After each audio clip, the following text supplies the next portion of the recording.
Bonjour à tous! Vous souhaitez utiliser Artifact pour imprimer des étiquettes pour vos produits? Mais le format qui vous a tapé dans l'œil n'est pas présent par défaut dans le logiciel? N'ayez pas d'inquiétude. Je vais vous expliquer dans cette vidéo comment créer un nouveau format de planche A4. Effectivement, dans Artifact, si vous utilisez une imprimante standard, il faudra choisir un format de planche A4. Si vous avez des planches au format A5, malheureusement, il faudra leur trouver une autre utilité. Pour commencer, je vais ouvrir le programme avec l'utilisateur Admin. Ensuite, je vais sur le menu Magasin. Je choisis ensuite Paramètres, puis je clique sur Étiquette. Ici, on va cliquer sur Planche A4, puis sur Charger planche prédéfinie. On retrouve ici la liste des étiquettes déjà existantes dans le logiciel.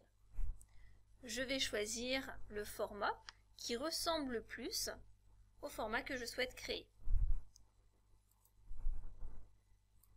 Puis je clique sur OK.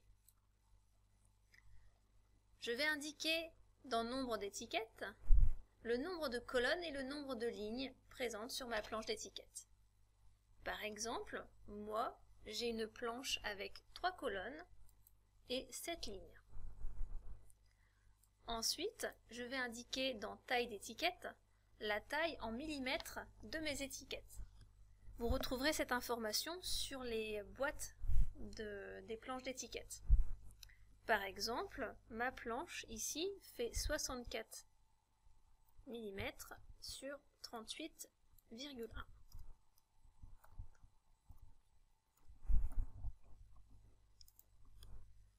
Ensuite, si vous avez des marges autour de votre planche d'étiquette ou entre les étiquettes, il faut les renseigner et toujours en millimètres. Par exemple, ma marge haute ici est de 15,15 mm.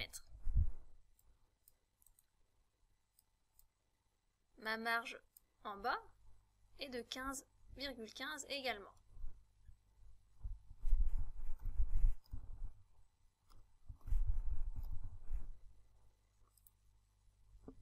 Ensuite, j'ai une marge à gauche et à droite de 7 mm.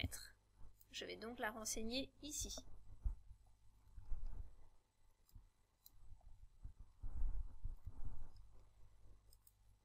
Puis, j'ai un espace entre les étiquettes de 2 mm.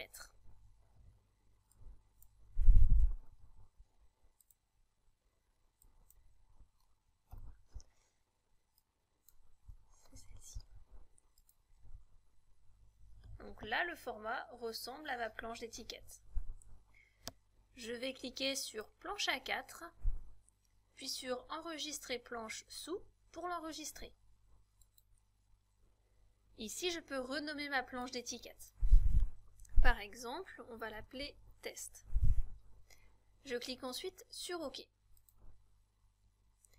Pour retrouver ma nouvelle planche, je vais sur Planche A4 et je clique sur Charger planche prédéfinie. Je vais tout en bas de la liste et je retrouve ma planche d'étiquette ici. Je clique sur OK et je vois que je suis bien sur mon format d'étiquette. Maintenant, je vais pouvoir modifier la présentation de mes étiquettes.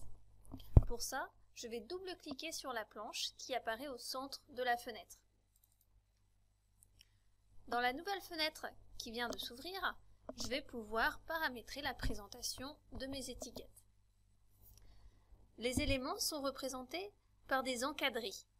Si je sélectionne cet encadré, je vois qu'il s'agit de l'encadré correspondant à la désignation, car la désignation apparaît ici et également juste au-dessus. La désignation, je peux choisir ici de l'écrire plus gros ou plus petit, et d'allonger le champ, de manière à laisser plus de place à l'écriture. Si je souhaite lui changer de place, je peux utiliser la fonction X et Y ici, ou alors je peux cliquer sur le champ et lui changer de place. On peut également sélectionner des éléments et cliquer sur le bouton « Retirer » pour les retirer.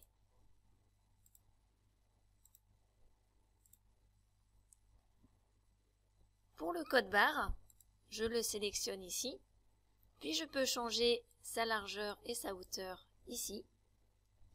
Par exemple, 38 sur 6. Et je peux le sélectionner et lui changer de place comme pour les autres éléments.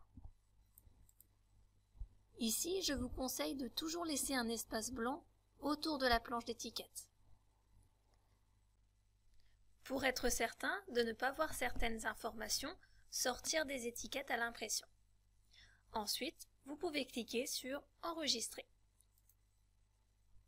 Voilà comment procéder pour créer un nouveau format de planche d'étiquette. Avant de vous quitter, voici les points à retenir. Choisir un format de planche A4. Ne pas choisir des étiquettes trop petites si on utilise une imprimante jet d'encre, car les codes barres risqueront de ne pas être assez lisibles. Choisir de préférence des planches avec des marges. Et toujours laisser un espace autour des éléments dans la présentation des étiquettes. Je vous remercie d'avoir suivi cette vidéo. J'espère qu'elle a pu vous aider. Je vous souhaite une très bonne journée. Au revoir.